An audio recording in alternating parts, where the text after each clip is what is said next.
Introduction. Dan Wang opens Breakneck with an intentionally provocative claim: Americans and Chinese are more alike than their governments, antagonism suggests. Both societies are materialistic, competitive, pragmatic, impatient, fascinated by technological spectacle, and convinced of their own national importance. Wang writes from an unusual position between them. Born in China, raised in Canada and the United States, and later returned to China as a technology analyst, he spent years moving between Silicon Valley, Hong Kong, Beijing, Shanghai, and industrial cities that rarely appear in international headlines. That experience convinced him that the most useful contrast between the two countries is not capitalism versus socialism. It is China as an engineering state and the United States as a lawyerly society. The engineering state is organized around the belief that problems can be solved through construction, industrial production, mobilization, and control. Beijing builds railways, power plants, housing, factories, dams, data centers, and entire cities with extraordinary speed. The same administrative mentality also reaches into society itself. It treats populations as variables that can be redirected, restricted, or optimized. Wang therefore insists that China's achievements and abuses are not separate stories. The state that can build hospitals in days can also lock millions of people inside their homes. The political system that can coordinate enormous industrial projects can also impose demographic campaigns, repress minorities, frighten entrepreneurs, and pursue policies long after their human costs become obvious. The United States, in Wang's framing, has developed the opposite pathology. Its institutions are unusually good at protecting individuals and constraining state power, but over the past half-century, those protections have expanded into a culture of proceduralism. Government agencies, companies, universities, and civic organizations can become so consumed with process, litigation, consultation, and review that they lose sight of outcomes. America remains extraordinarily innovative in software, finance, science, and corporate value creation, yet it struggles to build housing, transit, energy infrastructure, factories, and other physical systems at reasonable cost or speed. Wang's objective is not to praise Chinese authoritarianism or condemn American law. He argues instead that each country illuminates what the other has lost. China needs stronger protections for individuals, more pluralism, and greater restraint. America needs to recover its capacity to build.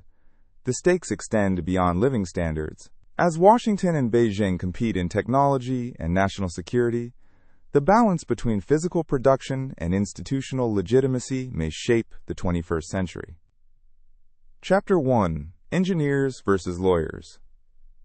Wang develops his central comparison through the contrast between Silicon Valley and China's major cities. The Bay Area generates companies worth trillions of dollars. Yet, its physical environment often feels dysfunctional. Public transit is inadequate, housing is scarce and extraordinarily expensive, homelessness remains visible, and even wealthy residents may need backup generators because California's electrical system is unreliable. Flying from California to Hong Kong or Shanghai, Wang found it jarring to arrive in places where modern airports connected directly to fast mass transit and dense commercial districts. He argues that 20th century ideological labels obscure this contrast. The United States is capitalist, but regulates and redistributes extensively. China calls itself socialist, while taxing income lightly, providing a weak welfare state, restricting immigration, policing unions, and promoting traditional gender roles.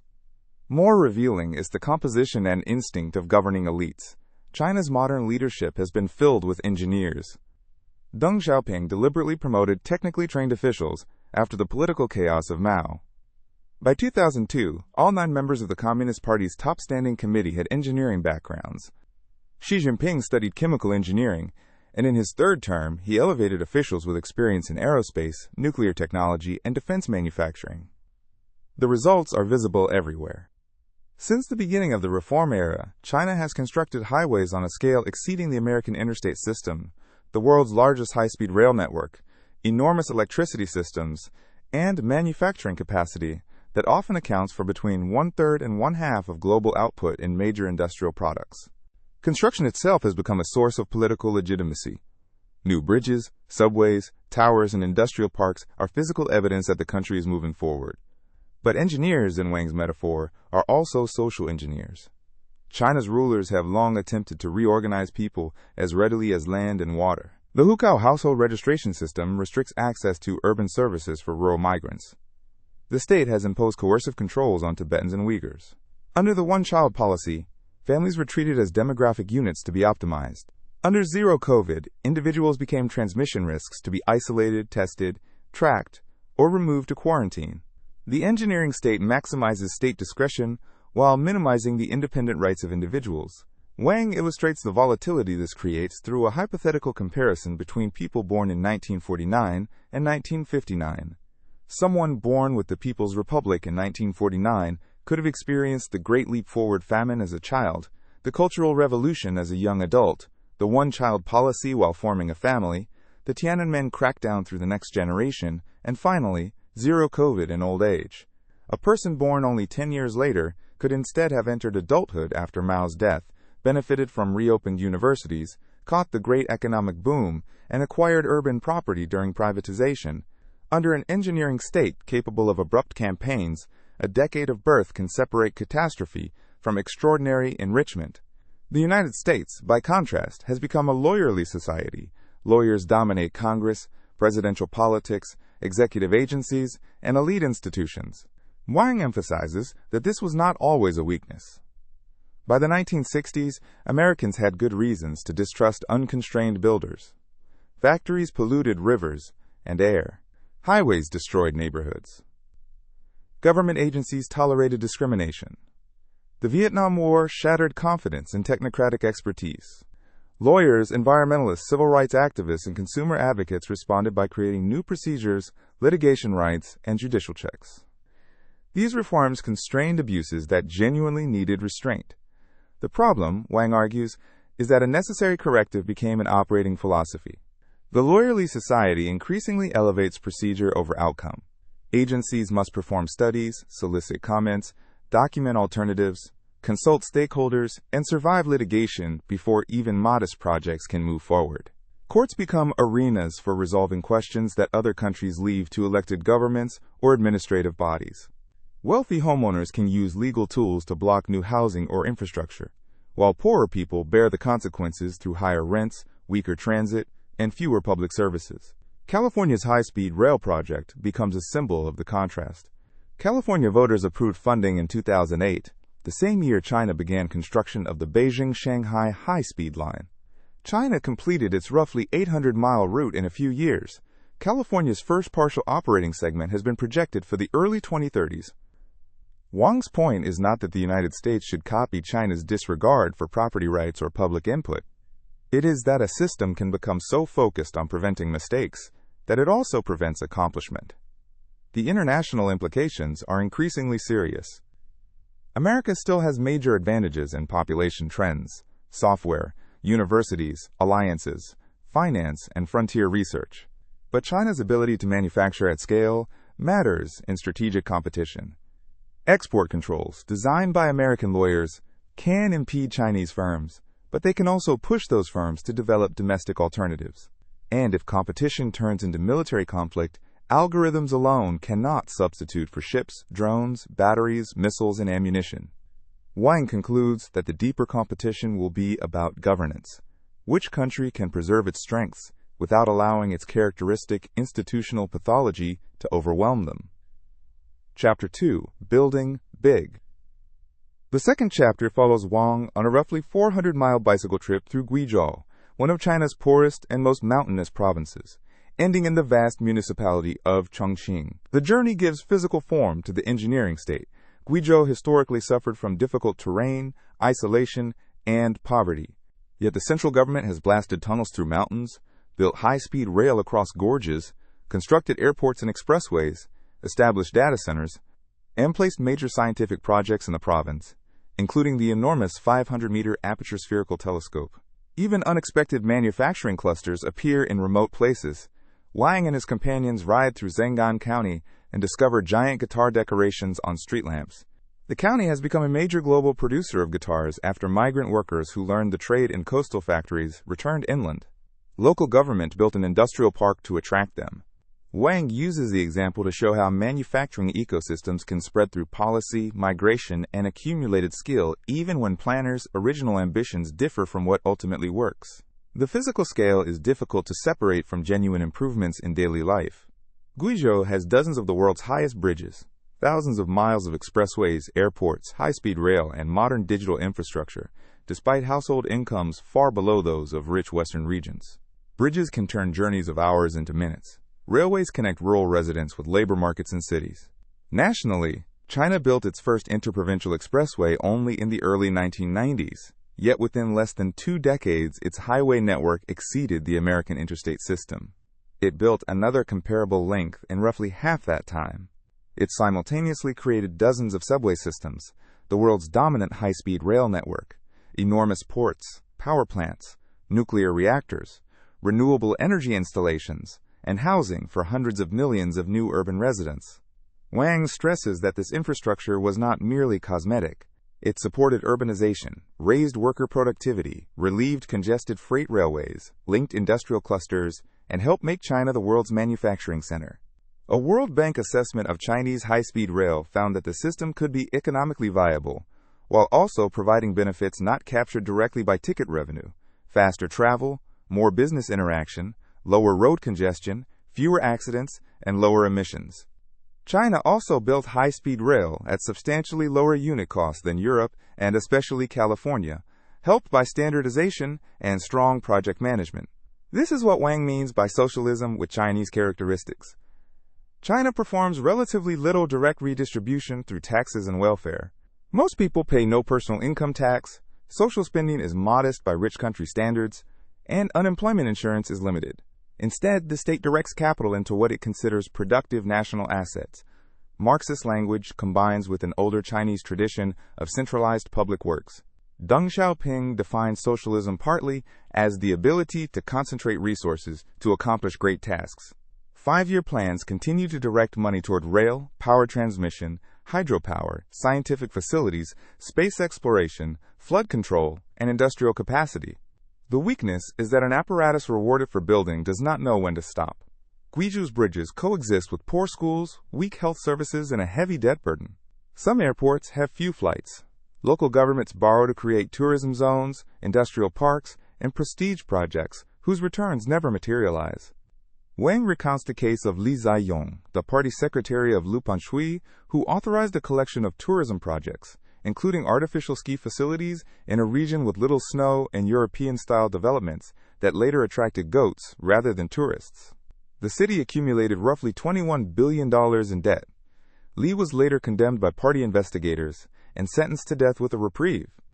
Yet Wang argues that Li was responding to incentives generated by the system. Chinese officials are rotated through jurisdictions and promoted partly on the basis of visible economic achievements. Local governments also rely heavily on land sales rather than property taxes. Building can therefore generate growth statistics, land revenue, and political advancement long before the debt becomes a problem.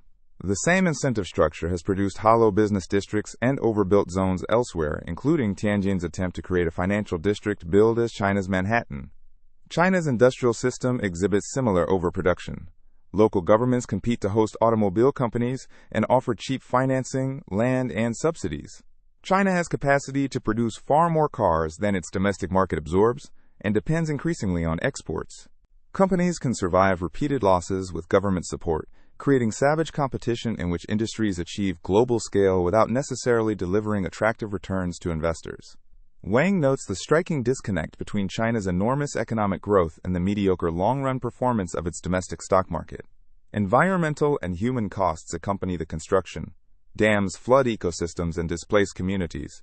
Highways and superblocks can make cities hostile to pedestrians. Heavy industry consumes immense quantities of coal. Rural residents and ethnic minorities can be relocated through combinations of compensation and coercion. Fast construction can produce corruption and poor quality buildings. Wang recalls the schools that collapsed during the 2008 Sichuan earthquake and the grieving parents who faced pressure when they questioned construction standards. The problem is not simply excessive investment. It is an institutional preference for hardware over people. China can build a modern hospital more easily than it can train and retain enough doctors and nurses. It builds toilets more reliably than it supplies toilet paper. It invests in monumental projects while maintaining a weak welfare state and high household saving rates, driven partly by insecurity about healthcare, retirement, and unemployment. Wang therefore presents China and America as opposite economic imbalances. China favors supply, factories, infrastructure, production, and investment while suppressing household consumption. The United States often subsidizes demand while allowing supply constraints to persist. Rent assistance does little if cities refuse to build housing. Education aid can be absorbed by rising tuition if college capacity and competition remain constrained. Wang is sympathetic to American movements advocating abundance and supply-side reform. His prescription is deliberately asymmetric. China should build less and build better, directing more resources toward households and social services. America should build much more. Climate policy makes the American problem especially urgent. Renewable generation, transmission lines, nuclear plants, transit, and housing all require physical construction. China can approve and build energy systems at extraordinary scale, while American projects can spend years in permitting and litigation. Wang does not want America to copy China's coercion. He wants it to recover the belief that physical progress is possible, and that infrastructure can itself be a form of redistribution when it connects ordinary people to jobs, services, and opportunity. Chapter 3. Tech Power. Wang turns from infrastructure to manufacturing through the story of Shenzhen. In 1980, the city was a small coastal settlement known more for oysters than electronics. Deng Xiaoping designated it a special economic zone because it sat next to British-ruled Hong Kong and could serve as an experiment in market-oriented reform. Migrants arrived from the countryside and from state enterprises, first making toys and clothing, then increasingly sophisticated electronics. The city's population exploded from a few hundred thousand to many millions. Apple's decision to manufacture the iPhone in China accelerated this process. Foxconn created factory campuses on the scale of cities, with dormitories, cafeterias, hospitals, shops, and assembly lines running around the clock. At peak periods, individual campuses employed hundreds of thousands of workers. Local governments competed for these facilities by supplying land, infrastructure, tax concessions, customs arrangements, and labor. In some places, officials were given recruitment quotas. Reports describe students or state workers being pushed into factory employment to satisfy production needs. The system could be ruthlessly demanding, as illustrated by the suicides at Foxconn's Shenzhen campus and later worker protests during Zero COVID. But the importance of Shenzhen cannot be reduced to cheap labor. Wangekwa emphasizes its dense network of suppliers, toolmakers, engineers, entrepreneurs, investors, and skilled production workers. Apple engineers could discover a need for an unusual screw, adhesive, sensor, or process, and often locate a supplier nearby within hours. Physical proximity collapsed coordination time. Manufacturing expertise circulated as workers moved among companies, suppliers learned from customers, and entrepreneurs recombined increasingly cheap components into new products. This ecosystem helps explain the rise of companies such as BYD, DJI, Huawei, Xiaomi, Oppo, and Vivo. Smartphones created what Wang calls, borrowing from Chris Anderson, the peace dividends of the smartphone wars. Enormous investment drove down the cost of cameras, sensors, batteries, modems, displays, and other components. Those parts could then be recombined into drones, electric vehicles, scooters, virtual reality devices, and other hardware. Chinese firms moved from merely assembling foreign designs toward producing more of the valuable components themselves. Wang notes that China's share of an iPhone's value rose substantially between the original model and the iPhone X.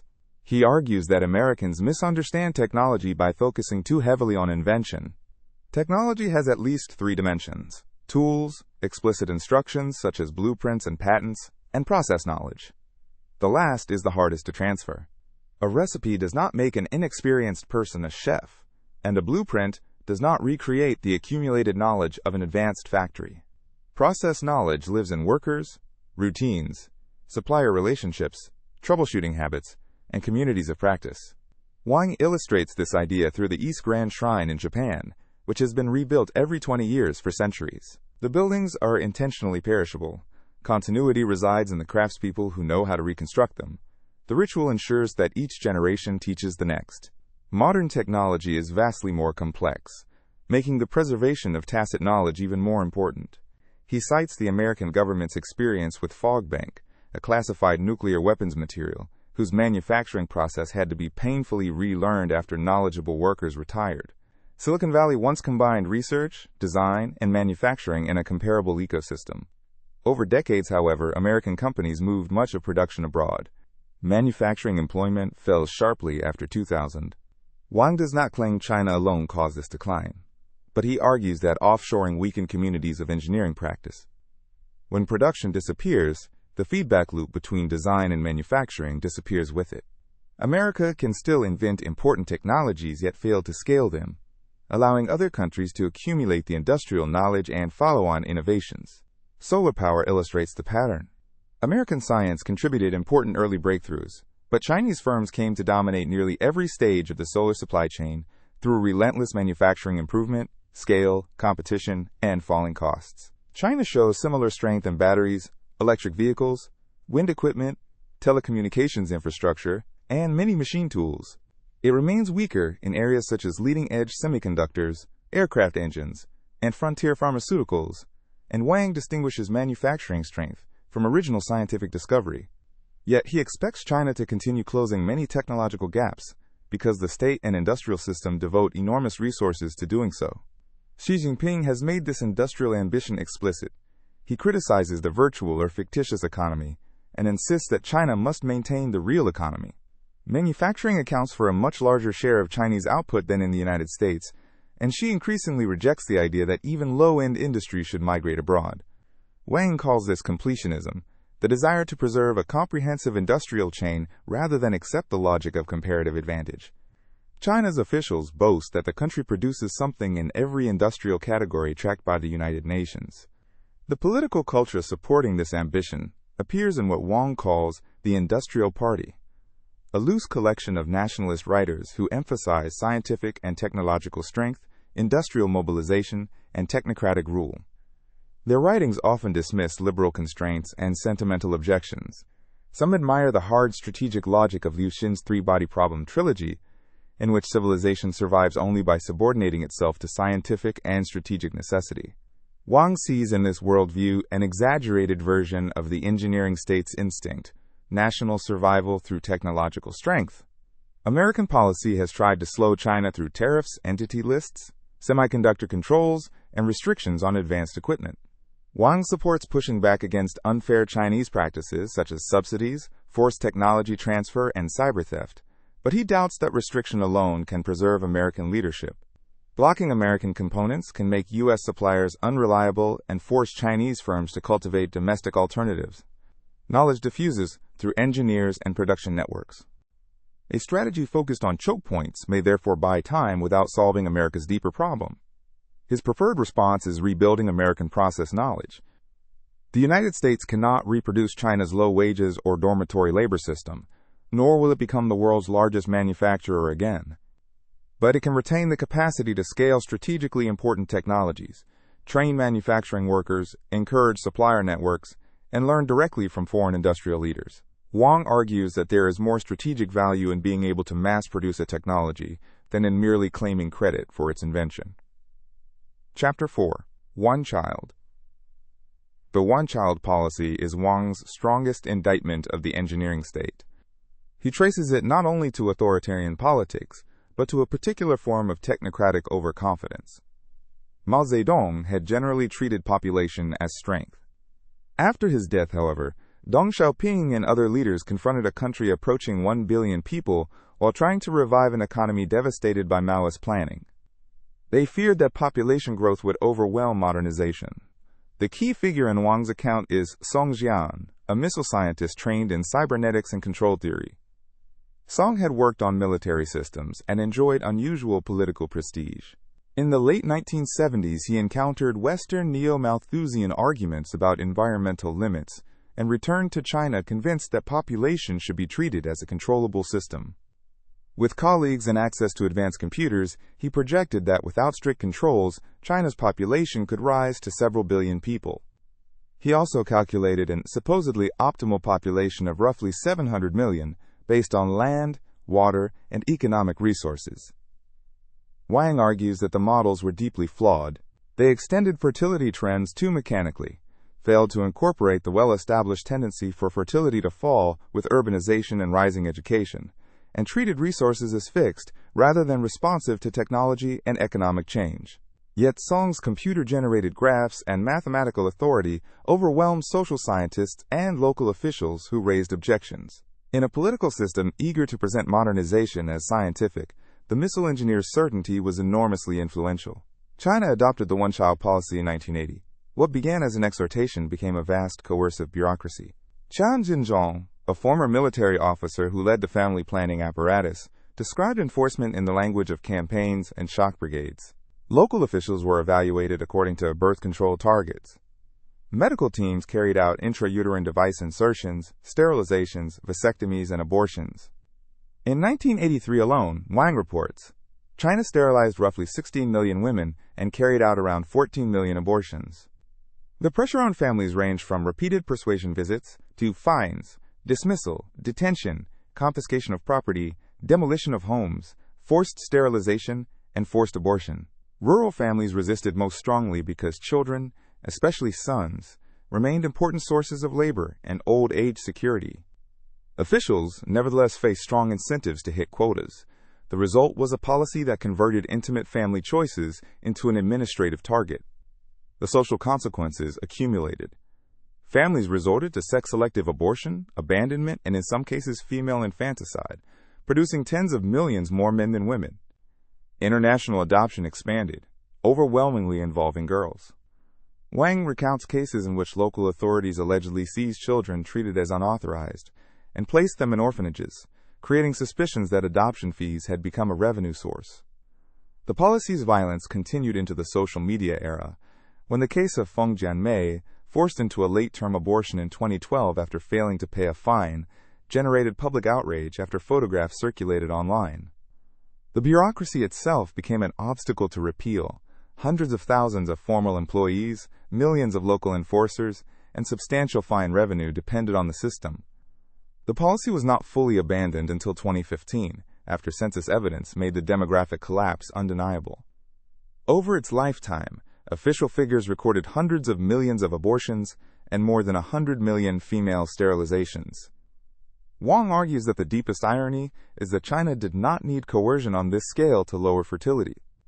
Fertility had already fallen sharply during the 1970s, and neighboring East Asian societies experienced similar declines without a one-child policy.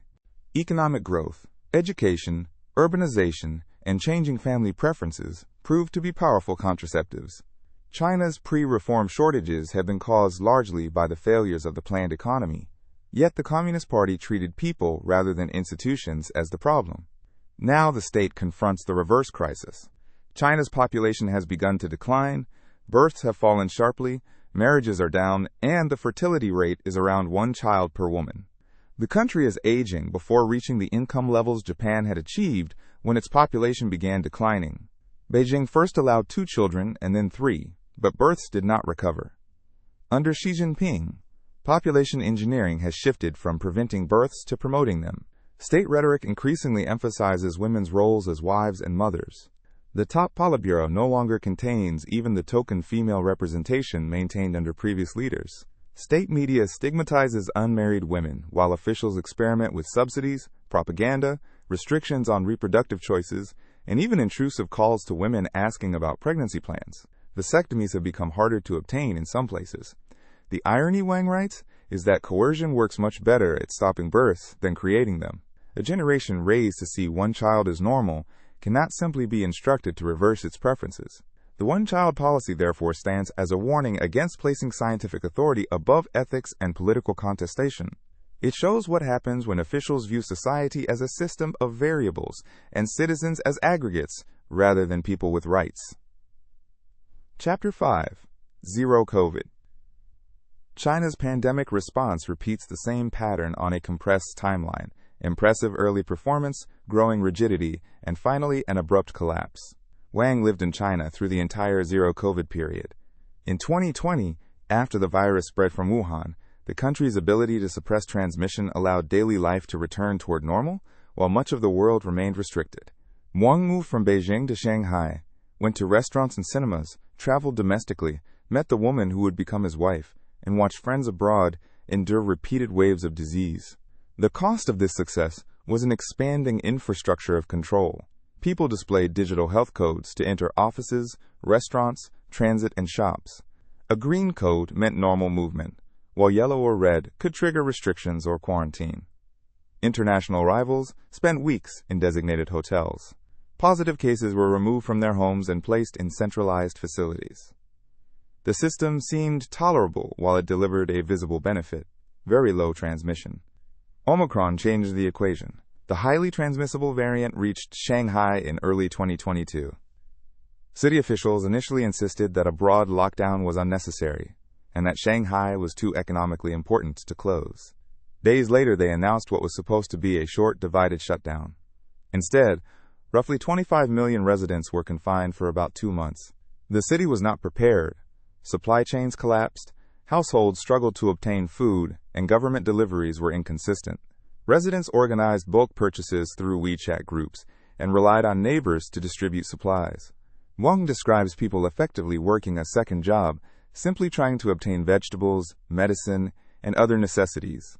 Daily mass testing itself may have contributed to transmission, as residents repeatedly crowded into elevators and testing lines. The policy created more serious medical harms. Hospitals sometimes refused non-COVID patients without negative test documentation. Wang recounts deaths associated with inability to obtain routine treatment. Parents feared separation from infected children. People who tested positive were moved into enormous quarantine centers with little privacy and poor conditions. Officials entered apartments to disinfect possessions. Pet owners feared what would happen to animals left behind. Frustration became visible through pot banging, shouting from apartment windows, viral videos, and the widely shared montage Voices of April. Censors removed complaints, protest videos, and even politically awkward quotations from official sources. Wang interprets the episode as a collision between the engineering state's insistence on a numerical target, zero transmission, and the complicated realities of urban life. He places Shanghai within the full chronology of China's pandemic. The first stage was the Wuhan cover-up. Local officials suppressed warnings from doctors such as Li Wenliang because they did not want bad news disrupting political events. Once Beijing finally acknowledged the outbreak, the national government mobilized with extraordinary force, restricting travel, building hospitals at remarkable speed, isolating cases, and framing the response as a people's war. The same political system that had delayed recognition then became exceptionally effective at suppression. For roughly 2 years, this generated real pride. Chinese propaganda contrasted domestic normality with deaths and disorder abroad. The strategy also helped factories continue operating, while foreign consumers, supported by fiscal stimulus, demanded Chinese goods. China's trade surplus surged. But the state failed to use the time it purchased to build a sustainable exit. It did not sufficiently vaccinate vulnerable groups with the strongest available vaccines, expand intensive care capacity, or prepare the public psychologically to live with endemic disease. By 2022, the burden of control was expanding while its effectiveness declined. Lockdowns spread, economic activity weakened, and incidents involving fires, earthquakes, quarantined transport, and blocked medical access convinced more people that COVID controls themselves had become dangerous. The contrast with unmasked crowds at the World Cup intensified public disbelief. Protests followed. Workers at Foxconn facilities clashed with police. A lone protester in Beijing hung banners demanding an end to testing and calling for political change. In Shanghai and other cities, young people gathered with blank sheets of paper as symbols of censorship. Some chants directly attacked the Communist Party and Xi Jinping. These demonstrations were small by democratic country standards, but remarkable in a system built to prevent open political coordination. Then the policy vanished.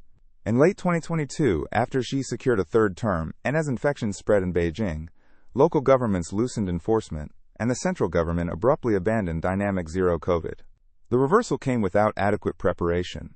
Fever medicines were scarce because authorities had previously restricted their sale. Hospitals received little warning. Vaccination had not been aggressively accelerated. A massive infection wave followed, while official death statistics remained implausibly low relative to independent estimates. Wang rejects the idea that zero COVID-proof science should be ignored. His argument is that scientific evidence cannot choose political objectives by itself. A government must weigh disease control against rights, mental health, education, ordinary medical care, economic activity, and social consent. China's weakness was the absence of robust political contestation, capable of forcing those trade-offs into the open. The engineering state followed a clear technical target until the social costs became unbearable, then reversed direction with the same speed with which it had imposed control. Chapter 6. Fortress China. The sixth chapter begins with a Chinese internet pun, run, a character normally meaning to moisten, repurposed because it sounds like the English word run. During the pandemic, young Chinese used it to mean leaving a tightly controlled city or immigrating from China altogether. Wang meets many of these people after zero COVID. Some are artists, journalists, programmers, entrepreneurs, or politically disillusioned young professionals. Those with money may move to Japan or Singapore.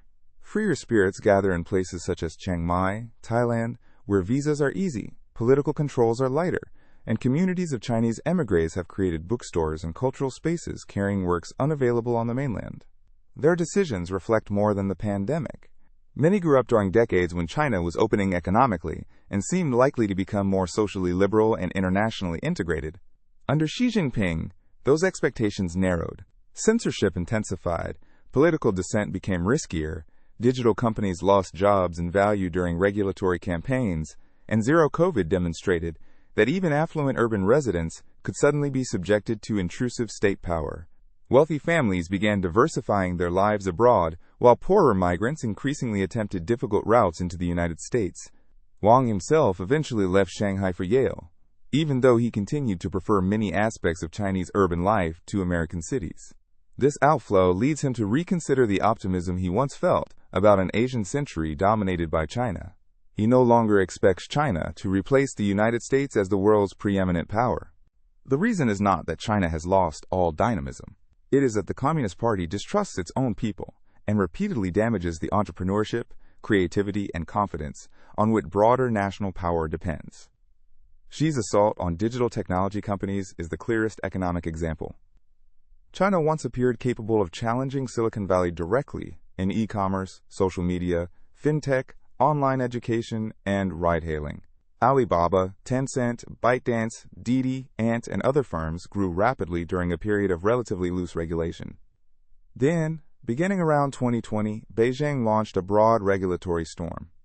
Ant's planned public offering was stopped. Didi faced a national security investigation after listing in New York.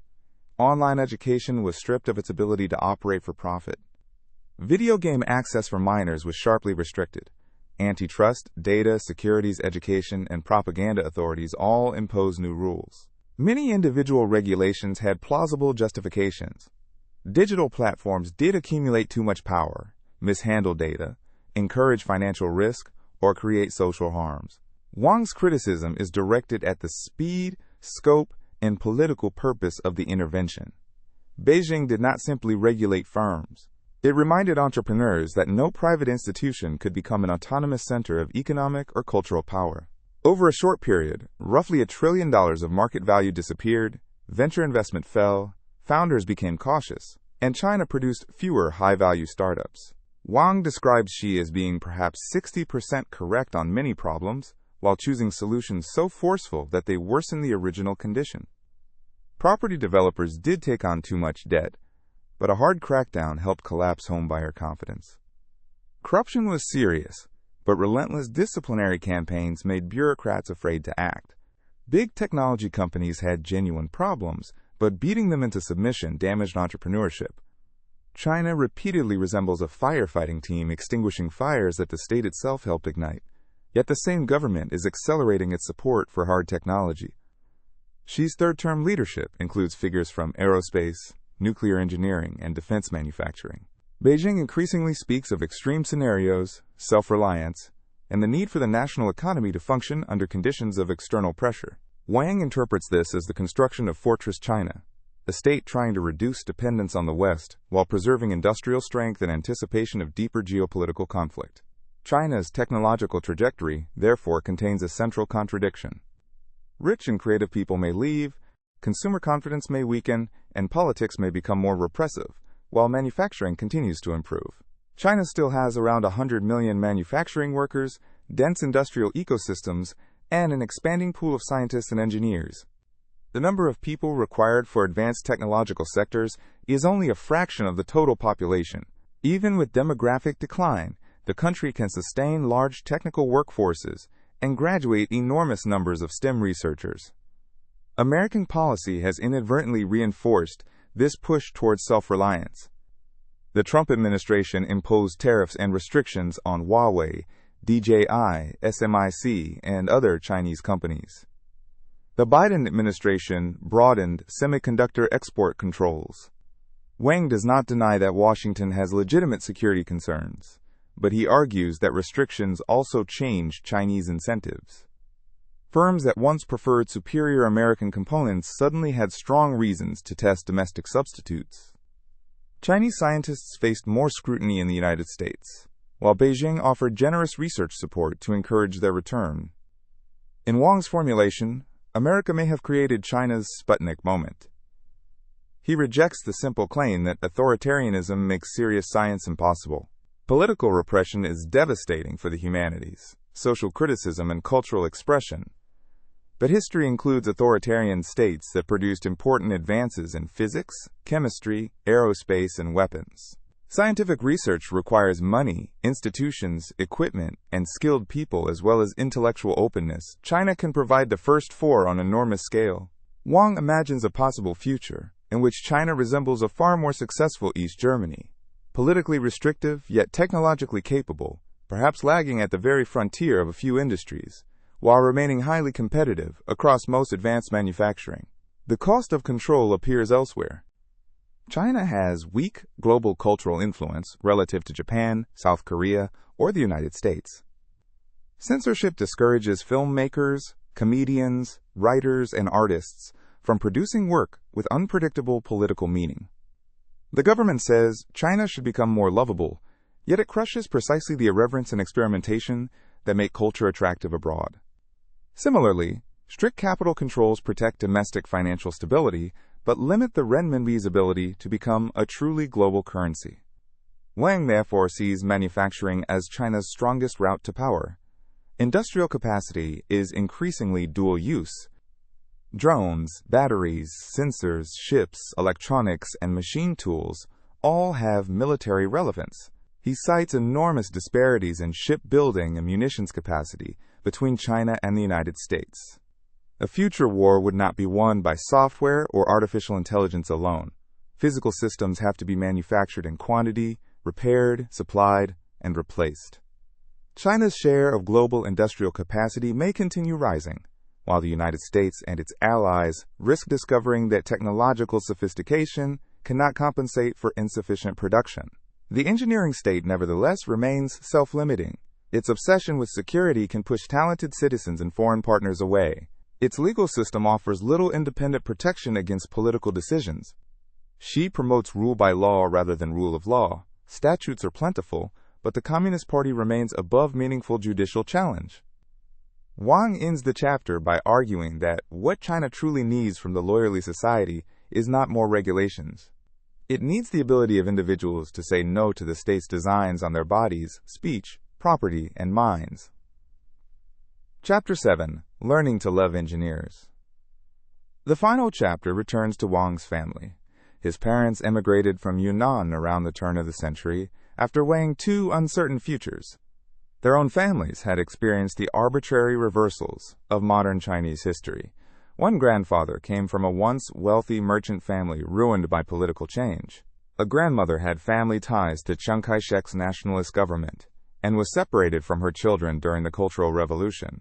Another grandfather survived famine, became an army officer, and later found himself on the wrong side of factional politics. Another grandmother came from rural tea farmers and was sent to labor because her family was classified as having a problematic class background. Wang's parents were more fortunate.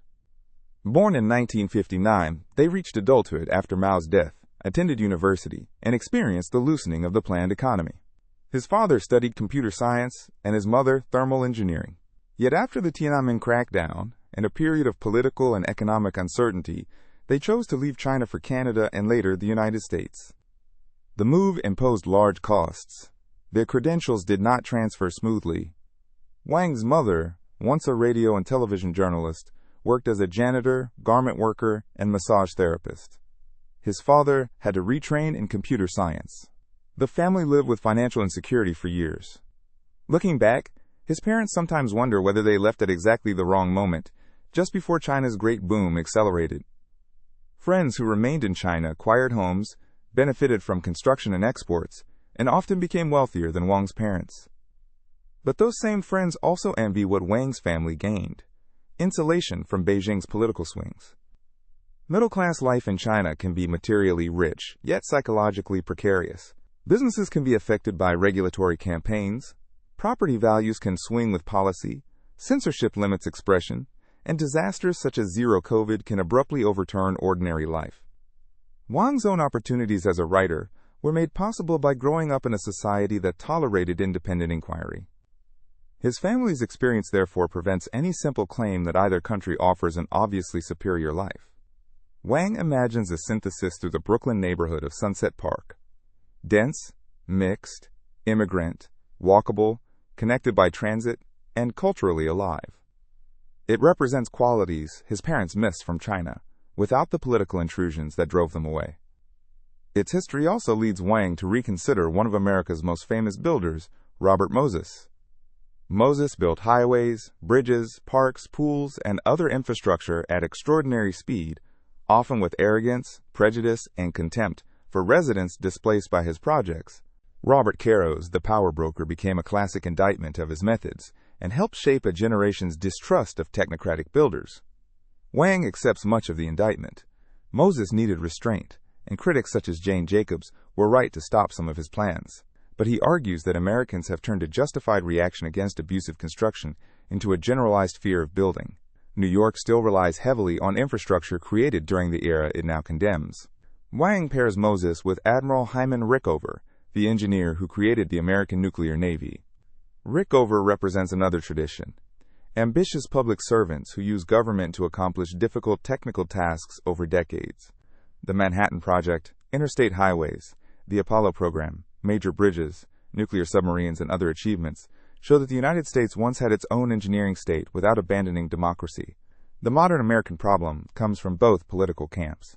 The left often entangles projects in environmental review, litigation, consultation, and neighborhood vetoes. The right often attacks government capacity itself. Wang criticizes the Department of Government Efficiency associated with Elon Musk for focusing on cutting workers rather than cutting the procedures that make those workers ineffective. He argues that ambitious talent now prefers technology firms and finance to public service, partly because government has ceased to be a place where people expect to build impressive things. The costs are visible in housing, transit, climate policy, and industrial capacity.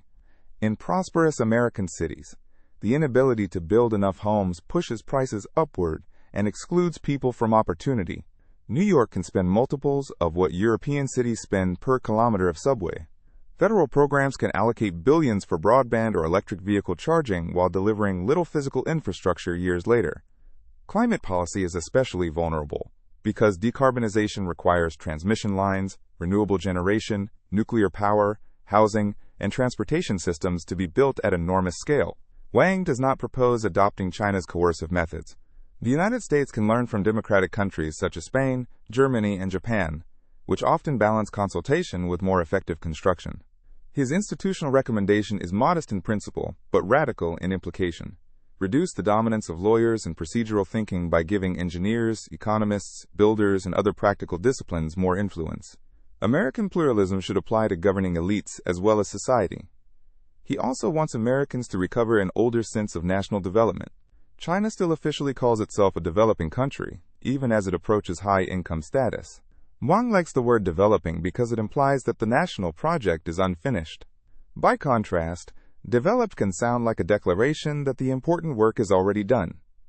The United States should again think of itself as a country in the process of becoming.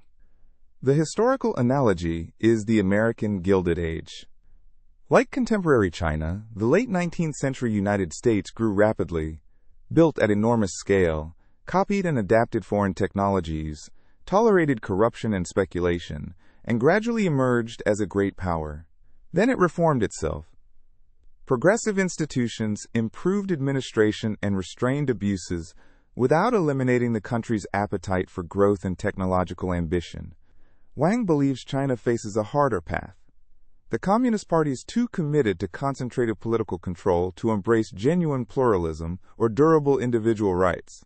It may remain exceptionally capable in manufacturing and infrastructure, but its suspicion of its own citizens limits culture, entrepreneurship, political legitimacy, and international appeal.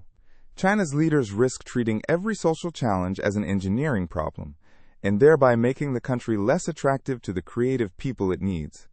The United States has the opposite possibility. Its pluralistic institutions give it mechanisms for criticism and course correction. What it lacks is confidence that government can still deliver visible improvements. Wang's central prescription is therefore not to choose between engineers and lawyers, but to rebalance them.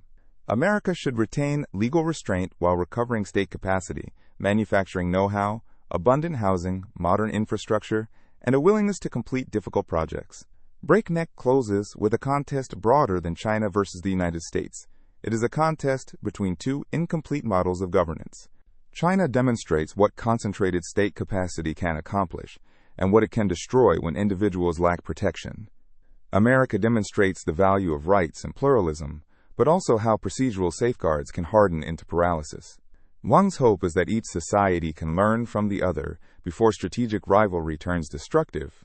China should discover the virtue of leaving people alone. America should rediscover the virtue of building.